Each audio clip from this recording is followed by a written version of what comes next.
வணக்கம். இன்றைக்கி நான் பேச போகிற டாபிக் வந்து மகளிருக்கு ரொம்ப அவசியமானது. மகளிருக்கு வந்து ரொம்ப பாதிக்கப்படுற கேன்சர் வியாதி அப்படின்னு சொன்னால் அது மார்பக புற்றுநோயும் கர்ப்பப்பை வாய் புற்றுநோய் தான். மார்பக புற்றுநோய் பற்றி நான் இன்னொரு வீடியோவில் பேசுகிறேன். கர்ப்பப்பை வாய் புற்றுநோய் வந்து ரொம்ப முக்கியம். கர்ப்பப்பை வாய் புற்றுநோய் என்னென்னா அது சிம்டம்ஸே வெளியில் தெரியாது. பேஷண்ட்ஸ் வந்து அட்வான்ஸ் ஸ்டேஜில் தான் ப்ளீடிங் ரொம்ப அப்படின்ட்டு வருவாங்க. அப்படி வரும்பொழுது நம்ம ஒரு டாக்டர்கிட்ட போகும்போது அவங்க ஸ்பெக்குலம் போட்டு எக்ஸாமின் பண்ணும்போது நல்ல க்ரோத் அட்வான்ஸ்டாக இருக்கும். ஸோ இதுக்கு ப்ரிவெண்ட் பண்ணணும் அப்படின்னு சொன்னால் கர்ப்பப்பை வாய் பரிசோதனை முதல்ல பண்ணிக்கணும். பேப்ஸ்மியர்னு ஒரு டெஸ்ட் இருக்குது, அதை எடுத்துக்கிட்டா கூட அதை வந்து நம்ம ஈஸியாக கண்டுபிடிச்சிடலாம் இனிஷியல் ஸ்டேஜஸ்லேயே.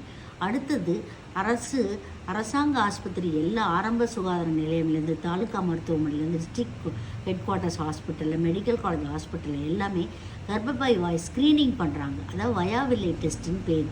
அதாவது கர்ப்பப்பை வாயில் வந்து அசிட்டிக் ஆசிட் விட்டு பார்ப்பாங்க, லியூகார்ட்ஸ் அயோடின் விட்டு பார்ப்பாங்க.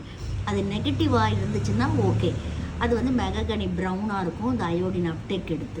அப்நார்மல் செல்ஸ் எல்லாம் அப்படியே வெளூராக இருக்கும். ஸோ அப்போ வந்து they are more prone for cervical cancer.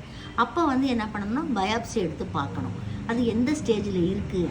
Initial stage அப்படின்னு சொன்னால் cervical நியோப்ளேசியா அப்படின்னு, cervical நியோப்ளேசியல் எபித்திலியல் நியோப்ளேசியான்னு பேர். அதை வந்து நம்ம கரெக்ட் பண்ணிக்கலாம். அது ஸ்டேஜ் 1, ஸ்டேஜ் 3 இருக்குது. ஸோ அந்த மாதிரி ஸ்டேஜஸ்லேயே நம்ம என்ன அப்ராப்ரியேட் ட்ரீட்மெண்ட்டோ அதை நம்ம பண்ணிக்கலாம். இப்போ கவர்மெண்ட்டு கர்ப்பப்பை வாய் புற்றுநோய் தவிர்க்கிறதுக்கு தடுப்பூசி கொடுத்துருக்காங்க. ஸோ அது என்னன்னு சொன்னால் 9 இயர்ஸ்லேருந்து 14 இயர்ஸ் உள்ள அடலசன்ட் கேர்ள்ஸ் எல்லாமே போட்டுக்கலாம்.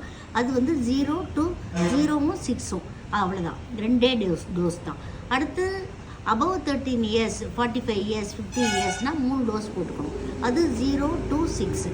இது போட்டுக்கிட்டிங்கன்னா கர்ப்பப்பை வாய் புற்றுநோயிலேருந்து நம்மளை காப்பாற்றிக்கலாம். இது அனைவரும் இந்த புற்றுநோய் வராமல் தவிர்க்கிறதுக்கு அனைவரும் இந்த தடுப்பூசியை போட்டுக்கணும். Okay, thank you.